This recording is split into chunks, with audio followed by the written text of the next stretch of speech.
واحد طرشول. لا يا رجال شكلي واحد.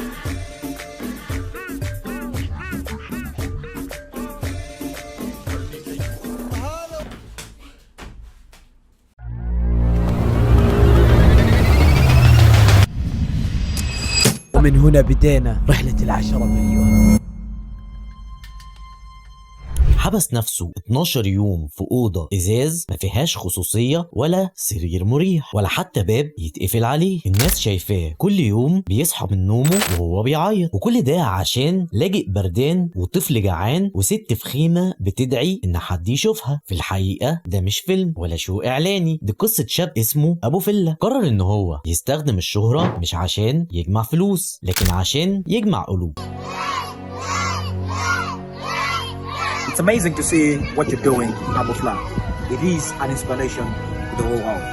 Thank you very much. في زمن كله ترندات وفضايح، كل اليوتيوبرز بيطردوا بعضهم. طلع واحد لابس تيشيرت بسيط بيقول اذكر الله ويهزر معاك في فيديوهاته كأنه واحد صاحبك. السلام عليكم يا صاحبي. بس جوه دماغه كان فيه شغف للخير خلاه يغير حياة ملايين. حسن سليمان اللي اتعرف باسم أبو فلة اتولد في 1998. أهله من الصومال بس هو اتربى وكبر في الكويت. طفولته كانت شبه أي حد بسيط، ولد بيلعب فيفا وبيحاول يوفق بين المذاكرة واللعب. لكن لما دخل الجامعة الدنيا ضربت فرامل والمصاريف كترت والهموم زادت، فقرر ان هو يساعد أهله. بس بدل ما يشتغل ويتر في كافيه قرر ان هو يفتح قناة على اليوتيوب. في 2016 فتح قناة مع صاحبه سالم أبو عسكر، وكان هدفهم يعملوا فيديوهات عن لعبة فيفا. بس بعد شهر سالم ينسحب من القناة وحسن يكمل لوحده قدام كاميرا بسيطة ومن غير دعم. وفي البيت أبوه كان رافض الفكرة، يقول له يوتيوبر إيه يا حسن، شوف لك شغلانة وخليك محترم. بس حسن كان شايف اللي محدش شايفه، شايف حلم وبيجري وراه. وفي 2017 قرر ان هو يتجرأ ويطلع بوشه في الفيديوهات، وكان طبيعي وعفوي. وشوية شوية الناس حبته وحست ان هو واحد من عيلتهم، وبدأ يعمل فيديوهات عن الجيمنج لحد ما تحصل المفاجأة وقناته توصل ل100,000 مشترك في 2018. والله يا شباب مرة متحمس، عم بفتح الصندوق ان شاء الله يطلع لي سكار ذهب. ويغير اسم قناته لأبو فلة. بس في الوقت ده الشهرة ما كانتش حلوة، ناس قالت عليه انه بيقلد يوتيوبرز تانية وناس شككت في نواياه. بس هو طلع وقال انا بتكلم باسلوبي وبطبيعتي وما بقلدش، وده خلى الناس تحترمه اكتر. بس الدنيا لسه ما كانتش حلوة مع والده، فقرر ان هو يعيش لوحده ويكمل طريقه من غير وجع قلب. وفي 2019 يوصل ل1,000,000 مشترك. اوه ماي نيجا وات. والحين دخلت باليوم الجمعة، توني فطرت يا جماعة عند اهلي وجيت المكتب. يا اوه ما نيجا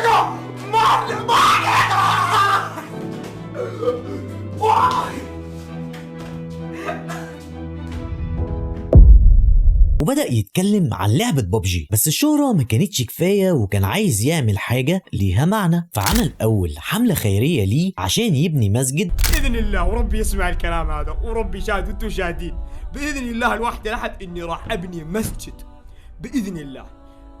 تواصلت مع لجنة خيرية، مشروع خيري بإذن الله. يعني بدل ما يشتري عربية فخمة قرر ان هو يبني مسجد لله. ومن ساعتها ابو فلة يتعرف مش بس يوتيوبر بيضحك الناس، ده كمان بيساعدهم. وفي 2022 تبدأ اللقطة اللي العالم كله يتفرج عليها ويقف عندها، فقرر ان هو يقعد في الشارع لمدة 12 يوم. بحبس نفسي الأيام حتى أساعد أطفال في وجه البرد، باقي في الغرفة بإذن الله حتى ننقذهم من صقيع الشتاء. وفي ال 12 يوم بالفعل أبو فلة يوصل لهدفه ويجمع 11 مليون دولار للاجئين. بس أبو فلة مسلمش من انتقادات الناس، ناس قالت إنه بيمثل وناس تانية قالت إنه بيعمل شو إعلاني. ولكن أبو فلة قدر إن هو يغير حياة 100,000 إنسان، وكل ده من غير ما يقول أنا عملت. كان دايما يقول بفضل ربنا وبفضل دعمكم. ويدخل أبو فلة موسوعة جينيس لأطول بث مباشر في تاريخ اليوتيوب، لأنه حقيقي ما عملش عملش مشاكل، ما دخلش في خناقات، وما باعش نفسه للترندات. ضحكته كانت دواء وكلامه كان طبطبه، وكان دايما بيبدا الفيديو باذكر الله وبينهي الفيديو بدعوه من القلب. ابو فيلا مش مجرد يوتيوبر، دي حكايه شاب حول الالعاب لرساله، وحول قناته خير لكل بيت محتاج. وفي وسط عالم مليان دوشه كان حسن الصوت الهادي، الشخص اللي كان ما بيطلبش حد يسقف له، لكن كان بيدور على دعوه من القلب. عايز يتبرع ل 100,000 أسرة.